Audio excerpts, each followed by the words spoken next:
It is 6:30 p.m. I'd like to call the meeting of the Oakland Police Commission to order, and as usual, let us begin with the pledge of allegiance.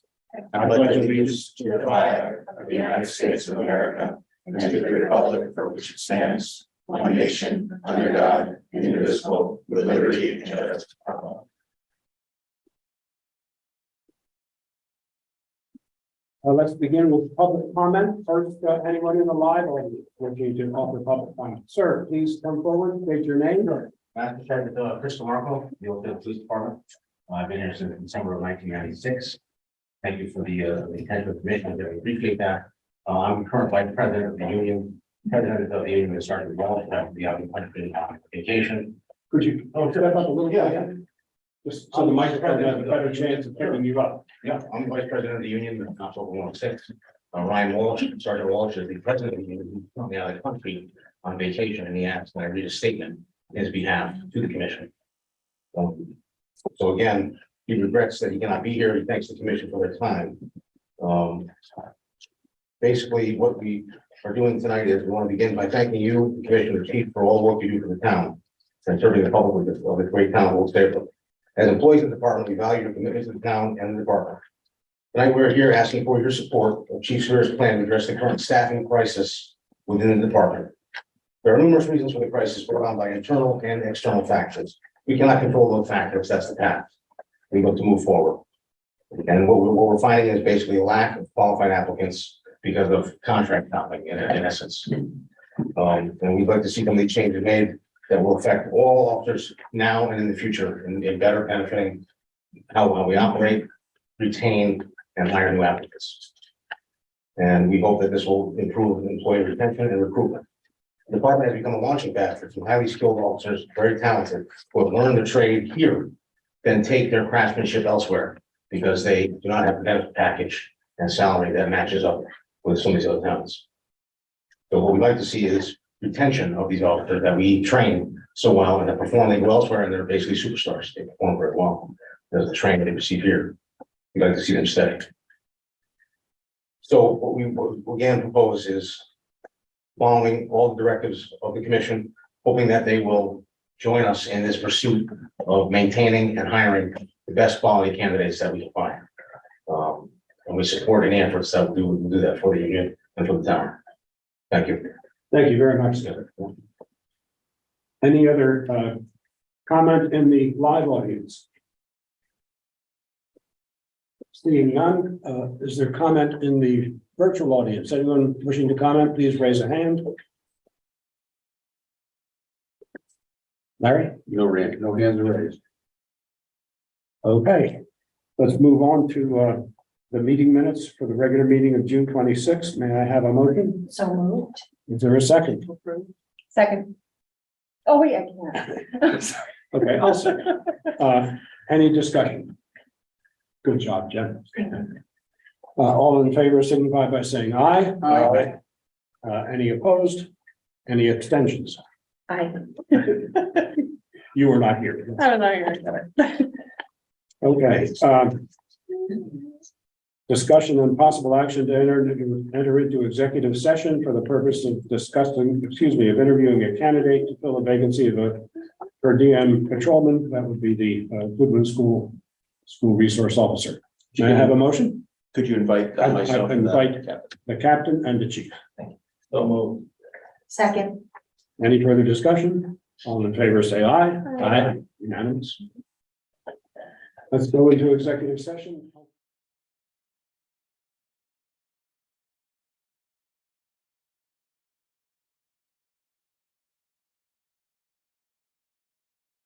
I'd like to make a motion to hire Heather Clark for the position of per diem patrolman school resource officer after the successful completion of additional hiring components at a time determined by the chief that supports the operations of the department. Second.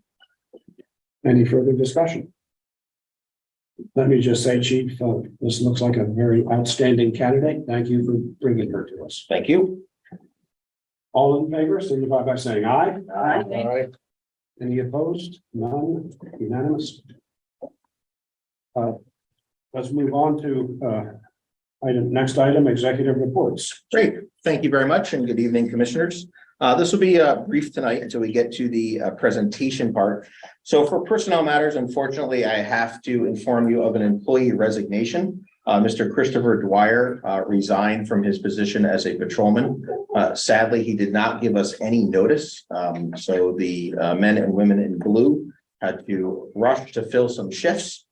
So they've done that, and I appreciate their work and attention and dedication to the agency to make sure all those shifts were filled. I do have his letter of resignation, which I'll pass around if you want to read it during the meeting and then just give it back to me. With respect to professional development, two things to point out. Patrolman Michael Mobahill instructed a course on basically boating under the influence. He taught the course at the Chief State's Attorney's Office at their request.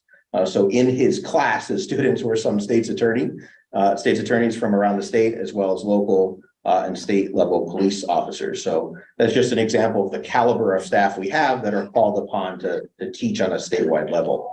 And secondly, we are going to be transitioning to our new firearms within the next 30 days. So you'll notice the firearms trailer at the police department for a couple of weeks. That is coming in from Massachusetts for us to conduct our qualification exercises in order to transition to our new weapon. So hopefully by our next meeting, I'll be able to report that that has been completed.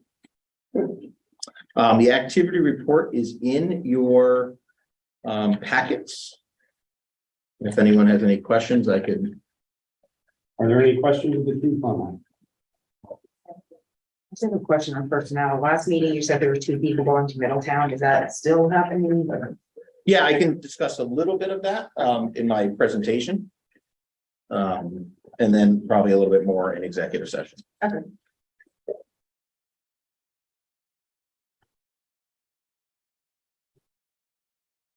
Let's move to the big item for the night. Great. So this is just going to be a brief presentation. I want to start off before I get into any of the details in thanking Chairman Wilcox. We'll talk about the letters that you received from me starting on July 13th about the staffing crisis the department has. And I appreciate, Mr. Chairman, that you have set aside all other business of the commission to focus on what's a very important operational matter to the department, and certainly a very important matter to our staff. So thank you very much for allowing that. I'm unhappy to do it, but it's necessary. Understood. So the chairman had requested that I provide a summary of the communications that I have sent to the various commission members. That way members of the public understand kind of what's going on and what we're asking the commission to work on. So I want to give everyone the current status, as I did in my first letter to you, of where we are with our full-time law enforcement officer positions. So currently we have 17 active police officers, 17 active police officers that are fully certified and can respond to calls, right? Can respond to a 911 call. That 17 includes the captain and I. 1 employee is on restricted duty and will most likely be on restricted duty for the next 7 to 9 months. 2 employees are currently in week 2 of their 10-week field training program. 2 employees we have assigned to the Connecticut Police Academy. Remember, the academy is 27 weeks long before they can enter their 10-week field training program. So 37 weeks in total. 1 has just started the academy a couple weeks ago, and 1 will start in September. Then we have 3 vacant positions with no names attached to them. So as we go with the 17 people who are certified that can go to calls, we can see on the horizon that if our employees are successful in field training, we'll pick up 2 more officers. That's great. If the 2 employees that are assigned to the police academy do well and complete their field training, well, we'll see them, one of them, we'll see them in about 36 weeks or 35 weeks, and the other has not even started yet. So that delay, once they start, will be another 37 weeks. So these are not employee assets that we're going to see very quickly, right? On the horizon, but certainly not coming to work to drive around in a patrol car tomorrow. Again, the 3 vacant positions with no one assigned to them. And then sadly, very sadly, we are anticipating 3 additional employee resignations because we know that there are 3 additional people from that group of 17 that are actively seeking employment elsewhere. I have met with all three of them. I have asked all three to stay, and all three have expressed to me, why they are desiring employment elsewhere, and we'll get into that. But this is clearly a problem. And when I met with the chairman, one of the first things he said before he even sat down in my office was, that had to be a hard letter for you to write. So in the brief time Chubb and I have been acquainted with each other, he knows that I'm not normally the person that stands up and asks for help, certainly not publicly. What we're going to talk about tonight, I can't fix on my own. And so I, for the first time in a very long time, am asking my superiors and town leaders for help because we have a problem. So the first thing everyone wants to know is, well, who's to blame, right? We always want to blame someone when there's a problem. So in 2021, I presented that turnover study to the commission at that time. And we learned in the 2021 survey that this police officer recruitment and retention is not only an old Saybrook issue, it's a state and national issue, right? So we concluded that study by saying, hey, turnover is not an old Saybrook problem. It's a problem, nationwide problem. And in fact, in 2021, the Police Officer Standards and Training Council here in Connecticut reported that there were 163 officers that left one department to go to another department. And I'm currently seeking the data for 2022 and data for the first half of 2023. And when I receive that, I'll be able to share that with you. But that's a big number, right? That's a lot of officers department jumping. Now, listen, our contracts are not to blame, right? Because all of our labor agreements have been negotiated in a fair and legal manner, right? So between the town and the union, no one was forced to sign anything. No one had a gun to their head. At that time, when those contracts were negotiated, both groups voted to ratify the contract. Now, that turns to me. And a lot of people like to blame me for a lot of things, right? So jokingly, I refer us to the 1989 Milli Vanilli song, Blame It on the Chief, right? The chorus goes, whatever you do, don't put the blame on you, blame it on the chief. Yeah, yeah. Now, I kid for a second with the commission because you would be shocked how much I am blamed for in a day. There are things that I actually have no jurisdiction over, that it turns out it's my fault. If an officer is having a bad time with their family or at work, it's automatically my fault. And I have big shoulders, right? I get it. I get that the blame has to go somewhere. And am I the cause of some turnover? The answer to that is yes. I shared that with you in 2021. I shared that with you in my July 13th letter, and I share it with you again. There are employees who don't like me as their boss, and perhaps that's why they left employment. Now, there's also other reasons. I might not like them, but an employee-subordinate relationship is not based on a personal friendship. It's based on, can the employee meet the expectations of the job? We have a high bar in Old Saybrook. I expect our employees to work hard and perform well for the tax dollars we give them. I don't think anyone in the community would argue with that philosophy. There are things that we do in Old Saybrook that other departments do. We write longer reports. We log in our time differently than other agencies. I understand that's different, but everyone that we've employed has been told this on day one. I've always believed in my 14 years as police chief that if I establish employee expectations, then any employee can be very successful in their professional relationship because they know what's expected of them every single day. They know the mark that they have to meet. If I am truly the problem, last year, and privately to some commissioners, last year to the first selectman, I offered him the opportunity to buy me out of my contract. If I'm the issue, deal with the issue. But I know that when I leave, the next police chief is going to have to deal with a recruitment and retention problem because the benefits that we're going to talk about will exist whether I am the police chief or not. So no one is to blame for this. No one. Not Carl Fortuna, not Michael Spera, not any police commissioner, not any police officer. However, if we do nothing from this point forward, if we choose not to engage with each other and to collaborate on a solution, then someone will be to blame. So I'm asking you to change focus at this point. Change your focus from looking to blame someone to looking to take action that will give us a local solution. So here are some of the driving factors that we're facing. First of all, the labor market. The labor market is very, very tough right now. The average person who's looking for a job is looking for a job that allows them to maintain a good quality of life. So here's what we offer you in law enforcement. The ability to work on every holiday, to have to take a vacation day just to be with your kid on their birthday, to work a midnight shift when it's cold and rainy out, when no one wants to be outside of their home. Law enforcement doesn't offer great quality of life. Now, back in the day, a government job, you sought out, it paid less than the private sector, but it gave you great benefits, right? That was the trade-off. Government job was solid. No one could take it out from underneath you, and you'd have fantastic benefits. You made a little bit less than the folks on Wall Street, but you had your benefits to point to. There is a labor shortage of police officers. There is no doubting that. I see some commissioners emailing articles back and forth that say people are short cops. I can't turn on the news without a week going by listening to some story somewhere in this great country about a shortage of police officers.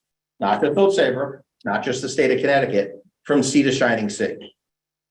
Right now in the state of Connecticut, your police officer certification is more valuable than Willy Wonka's golden ticket.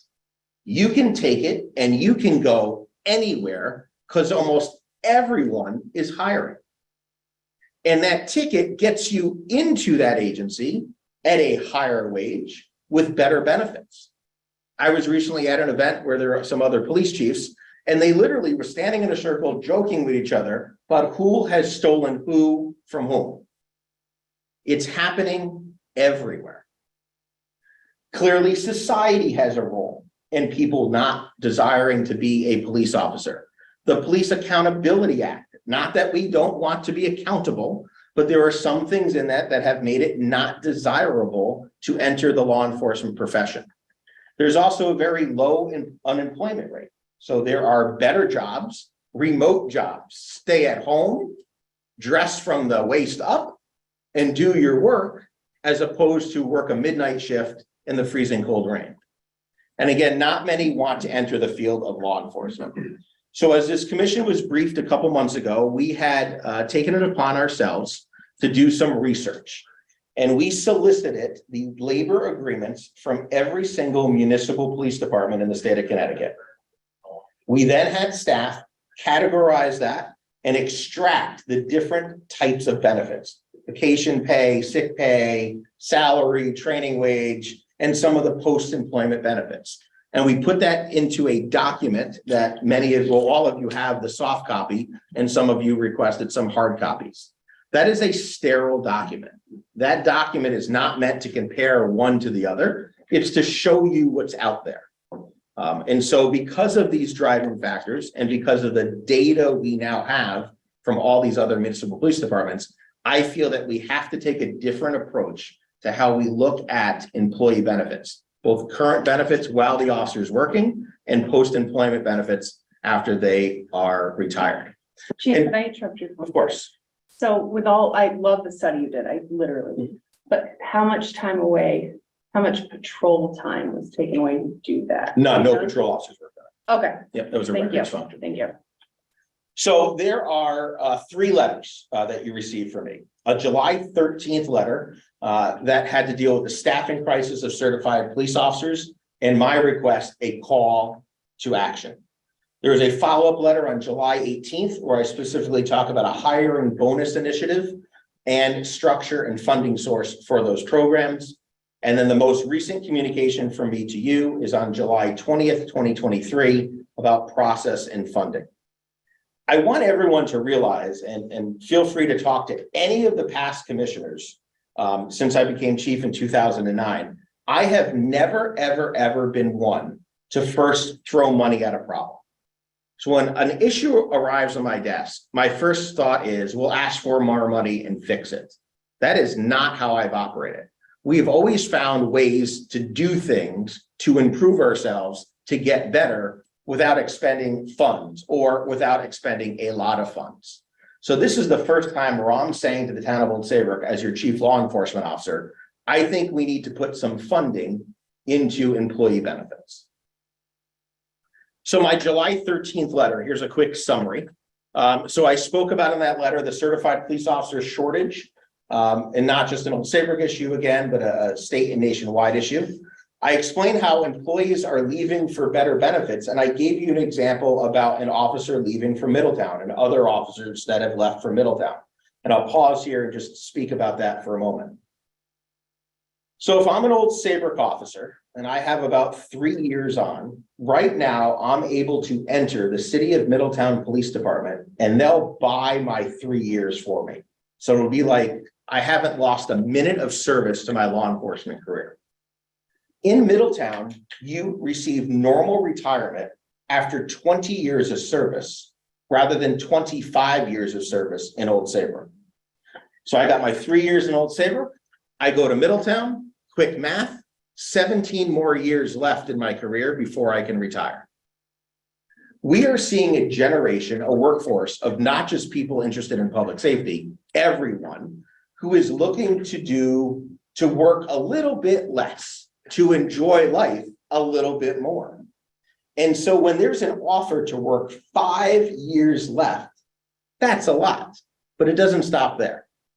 The officer leaving, if they have more than 3 years, has the ability to buy their time 3+ years in order to keep them whole in Middletown's new pension system that allows the 20 and out. They immediately make more money in a salary. And then we turn to very quickly post-employment benefits. So that officer leaving for Middletown who does not receive any medical insurance benefit if they retire in Old Saybrook, retiring from Middletown, they receive family medical benefits. So there's only 3 or 4 of us left in Old Saybrook, myself, the captain, the master sergeant. I can't remember if Sergeant Walsh is in that or not. We receive single health benefits, just the retiree employment. Middletown's offering family health benefits. Middletown also includes all time worked for the city, so department overtime, in the calculation of a pension payment for their officer. In Old Saybrook, our pension is calculated 50% of the top 3 base salary years. So an officer can work 10 hours of department overtime, filling shifts every single week in their career, and none of that counts towards their pension. In Middletown, when you retire, you're also guaranteed a cost of living adjustment, a COLA. In Old Saybrook, we offer no such things. The Pension and Benefit Board has the ability to vote to give one, but I believe the last time we did that was more than a decade ago. And so, as I did in my letter, I will say the same thing now in public. As people are listening on the video, or people are listening in the audience, or you are listening, you say a couple things in your mind. Well, Old Saybrook's a better place to work than Middletown. Or, it's nicer to work here. Or, those benefits really don't matter. And my response to you is, without being callous, your opinions don't matter. Because you're not the labor force. If you were applying to be a police officer, then your opinion would mean a lot. But it's the opinions of the people I'm seeking to employ that really count. If they're telling us that the benefits don't meet the mark, then that's who we need to be listening to. If our employees who are leaving say benefits are not meeting the mark, then that's who we need to listen to, not our own intrinsic thoughts. And so the labor force's opinion is what matters right now. In the town of Old Saybrook, we have had incredibly strong leadership for more than a decade, which has yielded us a very strong financial status. We can afford to invest in our human capital. So I spoke about in one of my letters that every time an officer leaves and we have to hire someone else, it's about $60,000 between salary and equipment. 60 grand, 60 grand, 60 grand. Just to be clear, that's going through the academy. That's going through the academy. Could we be putting that $60,000 over and over and over again to better use? Absolutely, we can. So look, the Department of Police Services has the largest municipal budget, no doubt. We're the only ones that are open 24 hours a day, 7 days a week, 365 days a year. You might be sick of hearing me say that outside of budget season, but it is a fact. And because of that fact, we employ the most people. We employ more than Park and Rec, more than Public Works, certainly more than the Selectman's office or the Finance office. We cost more because we are human beings delivering service to human beings. And if we don't start investing in our human beings, the services that we offer, that we must give to fellow human beings, our citizens, may not be met. And that scares me. I need to also let you know that new hires do analyze and compare benefits. So back in the day, guy my age at 21 would walk in, commit to that department and be done. Probably didn't even look at their paycheck for the first couple months. In my case, probably a couple years, I was so excited to work for my hometown. But that's not the way it is now. The new recruit is very business savvy. I've had interviews where the person across from my desk has quoted other contracts to me and asked how we compare, both current benefits while they're employed and post-employment benefits. My July 18th letter talked to you about my hiring bonus incentive program. So we know, while collecting the data in that large book that we gave you electronically, that there are other agencies in the state of Connecticut, and we also know that there are other agencies in the United States that are currently offering hiring bonus incentives.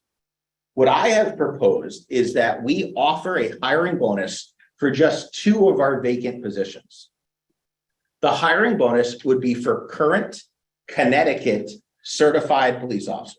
Not looking for people from Arizona, looking for people right here in Connecticut who are looking to leave their agency and come here. The hiring bonus I'm requesting seems a little lofty. It's 20 grand. And I did that so it would actually mean something. Now I've asked for 4 structured payments. 1 in their first paycheck, 1 6 months into the job, 1 12 months into the job, and 1 18 months into the job. The chairman asked me in my office, what if they leave at the 19th month? What would you do? I said, I would thank them for coming to work for the last 18 months because we need officers. Our cops are tired. Okay, so I need cops to hit the street. Now, if that's too rich for you, great. Let's have the conversation. You want that to be 10,000 and it's 4 payments of 2,500? Fine. I'm looking to start a conversation tonight about things that will help us. Now, I know some tenured employees, both in police, and I heard this morning from a couple of dispatchers, they want to know why they are not getting money. Well, they already work here, and the shortage is in police officers. The shortage is not in dispatchers, it's not in custodians, it's not in Marine Patrol officers. It is in dispatchers. Again, the labor market is driving these suggestions. I've also asked you to consider a finder's fee program. So I'm looking for our current employees, our police officers, and we can extend it to anyone in the agency perhaps through negotiations, for them to be employment ambassadors, for them to reach out to people they know who are certified police officers and say, hey, come to Saybrook. It's a good place to be. And if that person comes and they stay for a year, then a finder's fee is bestowed on that employee. Right now, our finder's fee is a Dairy Queen blizzard, right? So we talked about our school resource officer. 2 of our current employees reached out to the individual you just hired and said, hey, come to Old Saybrook. It's a great place to work. And so I'm looking to take that concept, and this is done in other departments, by the way, finder fees program. There's nothing innovative here. It's all been done somewhere else. Take that finder's fee program and turn our current employees into employment ambassadors. My July 20th letter talked about process and funding. Now, everything that I'll suggest tonight is all subject to collective bargaining. Okay, by state statute. Let me just interrupt if I may. Of course. The chief and I had wanted to have our labor council here tonight to tell us about how the labor law is going to get impinged on this. Unfortunately, he wasn't able to be here, but the chief and I both met with him.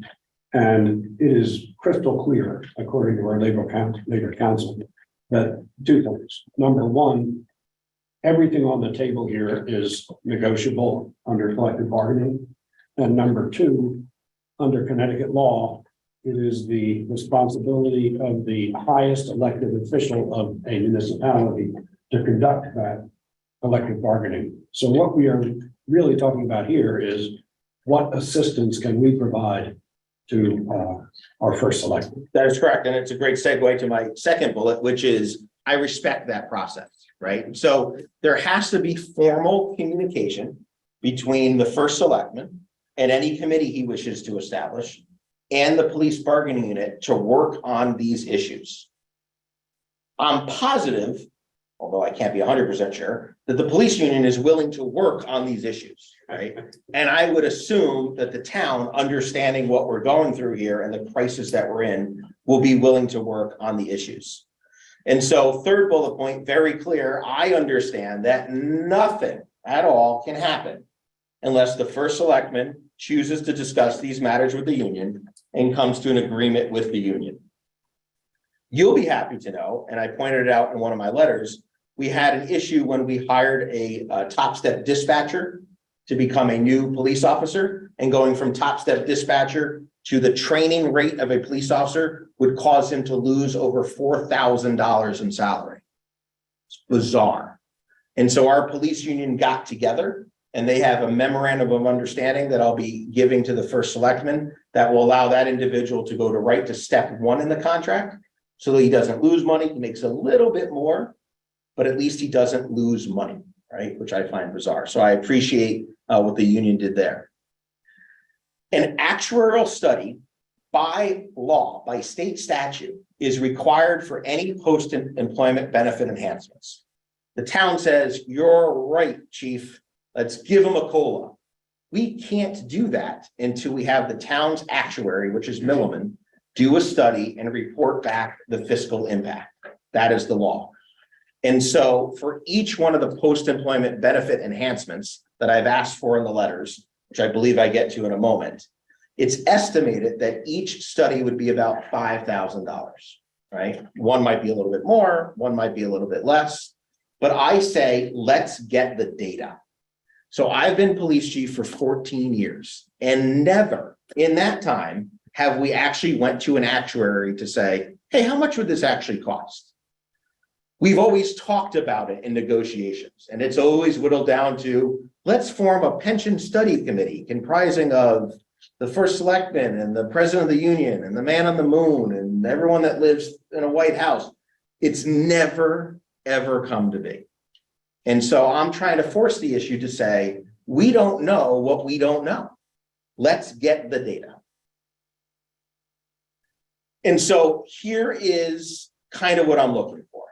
So step one, I would like to create a memorandum of understanding with the union for salary enhancements, hiring bonus program, and a finder's fee program. In my letter to you, dated July 13th, I talk about taking our current employees and giving them a $10,000 salary increase. To put that in perspective, if we do that, that issue I spoke about previously, the top step dispatcher going to patrolman trainee, a patrolman trainee would make $5,000 more than a top step dispatcher. A dispatcher and a police officer are both professionals. They both deserve great wages and great benefits, but they have two very different, distinct jobs, and they have two different elements of safety concerns when they do their job. And so a mere $10,000 salary increase only brings that bottom step up $5,000 above a top step dispatcher. Step two, approve an actuarial study for recommended post-employment benefit enhancements. It's the job of the first selectman. Step 3, let's analyze the data and simply talk. Let's have a conversation with the leaders in the town and the leaders of the union. Let's get together the Board of Selectmen, the chairman of the Board of Finance, the chairman of the Pension and Benefits Board, this entire body, because you have oversight over the police department. And let's have a conversation, not a postured thing, not a finger pointing. Let's just talk and let the data speak for itself. And step 4, through the collective bargaining process, enhance post-employment benefits. We have the funds. So next month, hopefully, we'll be able to, next month, hopefully, we will be able to give you the audited budget for the year, but we'll come in with around a $200,000 surplus. All right, remember, it's been dicey for a couple months that I've been reporting. We're going to return about $200,000. In addition to that, the town has about $1 million surplus, which they are currently allocating phenomenal projects that need to get done for the town of Old Saybrook. But it also might be an important time to invest some of those funds in our human capital. And so here is my ask of the commission. My first ask is for your help and your partnership to resolve this crisis. Going back to, I cannot do this on my own. I am asking that we continue this discussion on the advice of Labor Council in executive session. And for those who didn't pick up on what Chubb was saying in the audience or online, we have to talk about these matters in executive session because they are matters subject to collective bargaining. So if we're going to talk about specific suggestions that we want to communicate to the first selectman, we can't do that in open session, right? It would violate collective bargaining laws. And then I asked that you unanimously, after executive session, endorse the concepts that were presented and formally asked for, and ask the first selectman to work on these important matters in accordance with law. And that is where we are. Let me just make one technical comment before we ask Carol to ask her question. My understanding, Chief, is that it's FOIA law, not collective bargaining law, that governs executive session discussions. And under FOIA, there is a special carve out for collective bargaining. There's a carve out because it's a collective bargaining matter, which the statute saying shouldn't be discussed in public. So yes, I think the two rules meet. Yes. Thank you. And they complement each other. Carol. When you said like 2 slides ago or something, analyze the data and talk. What data? The data you present or the actuarial stuff? The actuarial data, right? So, just for clarification, the way this works, and the finance director was great because I did not have it 100%. And so I appreciate her giving it to me in detail. So let's just say the town of Old Saybrook decides to increase some sort of post-employment benefit. Let's say they decide to include department overtime in the calculation of a police officer's pension. The actuary goes out and does some different type of math. It's not 2 + 2 = 4. They use a different algorithm to figure out how much that will cost the town in the long term. And even though there might not be an immediate true cost to the town, it becomes an immediate true fiscal liability for the town.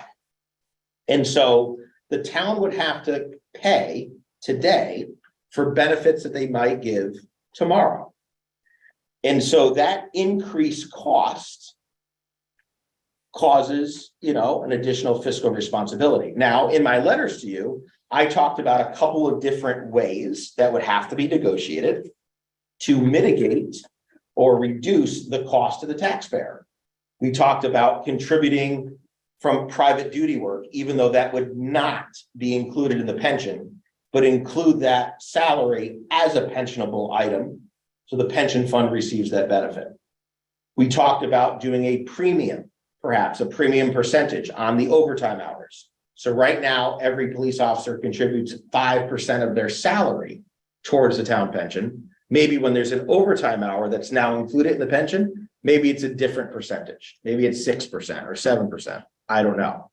But I think there are things we can do to work together to mitigate those things. In one of my letters, I gave you a list of all the different employees and when they would hit retirement if the town moved from 25 years to 20. And in that result, there's 4 people that can immediately retire, 2 of which can immediately retire now anyways, right? So only 2 fall into that new group in theory.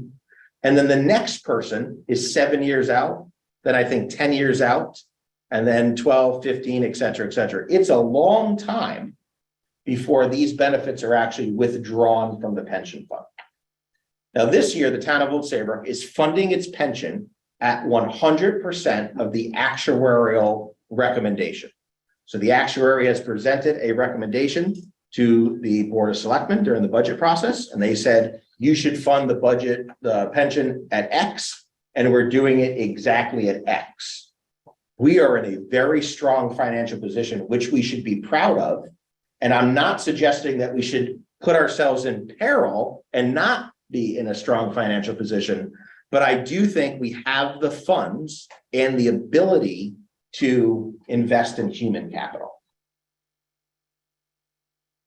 So just to be clear, tonight when we go into executive session, you want us to discuss whether or not to endorse the selectmen looking at this, or specific details like the signing on bonus or the, recruit officer bonus, like what exactly are we?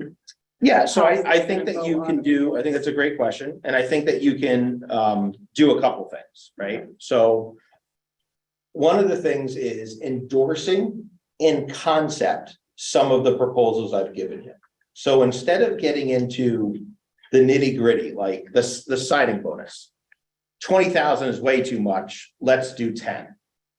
Instead of the number, let's say we endorse a signing bonus program, right? The 4 big ones that I'm talking about for post-employment benefits, healthcare for employees upon retirement at a minimum, right? Still not as great as others, but healthcare is expensive. Department overtime included in the calculation of the pension benefit, moving normal retirement from 25 years of service to 20 years of service, and the inclusion of a structured annual cost of living adjustment, a COLA. And the salary incentive for our current police officers at the $10,000 mark to keep them here today while we work on this. And so there's been communication back and forth in email, and Carol, I appreciate the communications and the questions. And you cited that this was kind of an aggressive timeline, and it is. Because I said to you, our house is on fire. And I am not looking for just enough water to bring the fire under control. I'm looking for enough water to put the fire out. And so if we do a salary increase for our personnel, the sign-on bonus, and the finder's fee to start very quickly, hopefully in the next 30 to 60 days, that's a help. We know that the enhancement of post-employment benefits takes data from the actuary. I don't know how long that study is going to take, right? That could be 2-3 months. But as long as I'm hiring a new person, I can say, I don't know what they're going to be, but the town seems committed to enhancing post-employment benefits.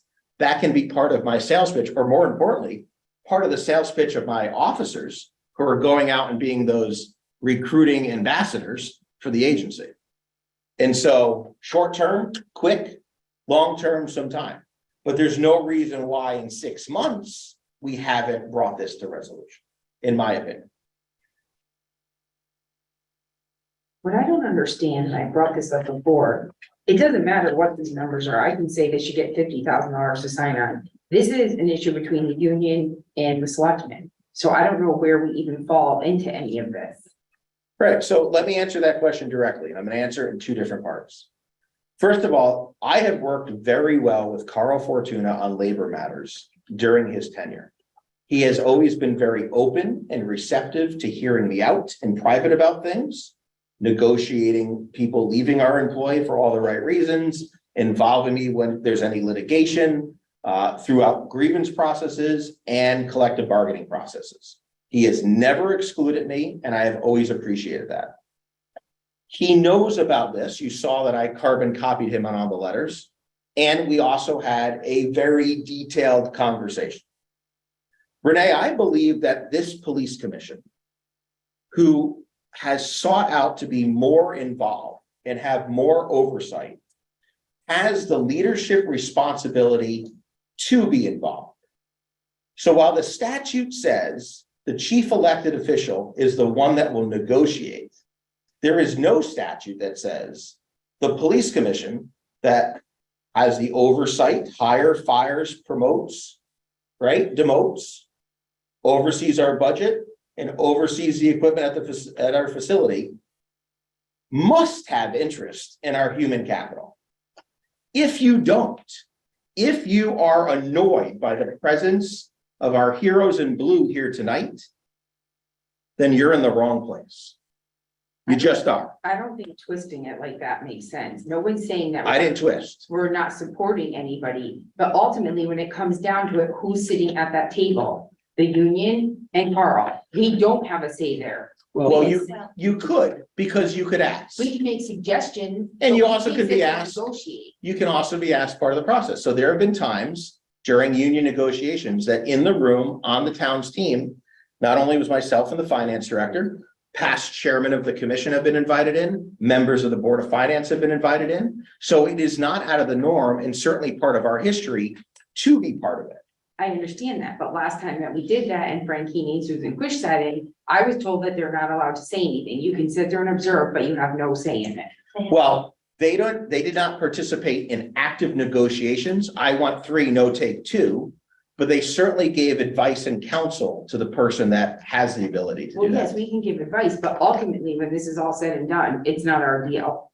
Well, again, I think you're taking a stance that is not exactly in a collaborative tone. May I speak for a Please moment? do something about that. In my experience in the private world, negotiation is conducted by negotiators and they are seeking outcomes that are desired by the client. I view the police commission as part of the client here. And I think it certainly well behooves us to furnish the first selectman with what we would like as goals to result from his negotiation. Right. So listen, you guys hire, right? This is a hiring problem. So you can't do your job of hiring new police officers if we still have a problem. So yes, you are involved. I think we also need to be part of this conversation with the first selectman in sitting down, going through step by step, the different pieces of this. I mean, you know, having sat before on a Board of Education, I know in contract negotiations, for every single solitary collective bargaining unit, Board of Ed members were always involved, always invited in, you know, not just within the discussions themselves for the negotiations, but also behind the scenes, coming to some kind of consensus on what we wanted to see go forward. And I think that this town needs to start thinking in those terms with this kind of a problem, because this is not just a collective bargaining one situation, you know, where we're negotiating one contract every 3 years. This is a very huge deal. And we have some significant money to talk about in this. And I think it's going to require different elements of the town to actually come together in one voice and speak to it. I don't want the police commission to be left out of that.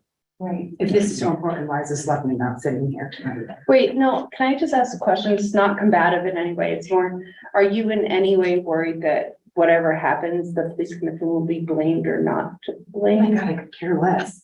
Okay, What I'm saying is, I don't so like. then why do you want to be involved if you could care less? No, what I'm saying is these numbers, when it's ultimately done, you and I don't get to sit there and negotiate and say, no, they should get $25,000 sign-on bonus. Like, we're not gonna get the say in that. When Well, it's maybe all we said. will, but we So don't. you don't know that. care. You just said you could care less. if you No, were I blamed or- could care less what other people think. I don't care what the townspeople think. I'm here to do a job. Okay, That's, And yes, you are being combative, but that's fine. And I just want to go back to one other thing. We always get tasked with you hire, fire, promote, demote. There needs to be a little clarification. People apply for a job. We are then bought what is narrowed down to us, and those are our choices. I want to make that clear. I mean, I've never seen. By law. And yes, I understand. Right, so let's tell the truth, right? So it's by law I'm that not you only lying. see. But I don't think we're including all the facts. And so you are brought candidates in accordance with the law on how it works. We cannot offer a conditional offer of employment to more than one person for one spot. And we cannot do a psychological assessment, a medical exam, or a polygraph examination without issuing a conditional offer of employment. I didn't make up the rules. Those are the rules. We follow the rules. Mr. Chairman, what I would suggest, because I think we're going to start getting into details, is perhaps that we segue Executive session. into executive session. So that is up to you. I would ask to be included. Then yourself. Up to you, and I would like the captain. Captain. I would like him to be here, please. Yes. I don't know if you want to invite, Selectman Giedrich. I don't think you want to invite her. No? I'm here to listen and all that kind of stuff at this point, haven't been. Okay, I invite a motion that we go into executive session, inviting Chief Sparrow and Captain DePere to join us. So moved. second. Any further discussion? All in favor signify by saying aye. Aye. Any opposed?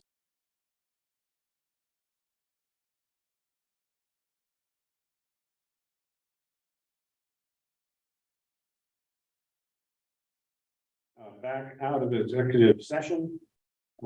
Based on the conversation in executive session, I request a motion authorizing a resolution as follows. We recommend to the first selectman that the town conduct an actuarial study of each of the post-employment benefits identified by the chief of police and this commission. So moved. Second. Is there any further discussion? My only discussion is that we are gonna push for this, and I hope that the union can push as much as they can too. There's no further discussion. All in favor signify by saying aye. Aye. Unanimous. Second, I request a motion that we approve the following resolution request. We request that the first selectman engage in negotiation with the police officers union on the subjects of a hiring bonus program, a finder's fee program, and a salary increase for current certified police officers. So moved. Second. Any further discussion? I just would repeat my same comments. You know, I hope that they're into this as much as the chief has been. Thank you. There's no further discussion. All in favor signify by saying aye. Aye. Any opposed? Unanimous.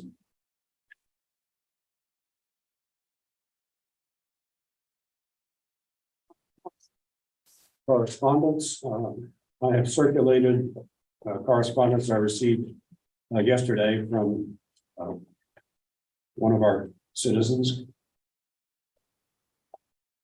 Glenn Pond. Any comments from the public in our virtual audience? We have no public remaining here. You sure? You did with it. No hands raised. Comments from the chief of police.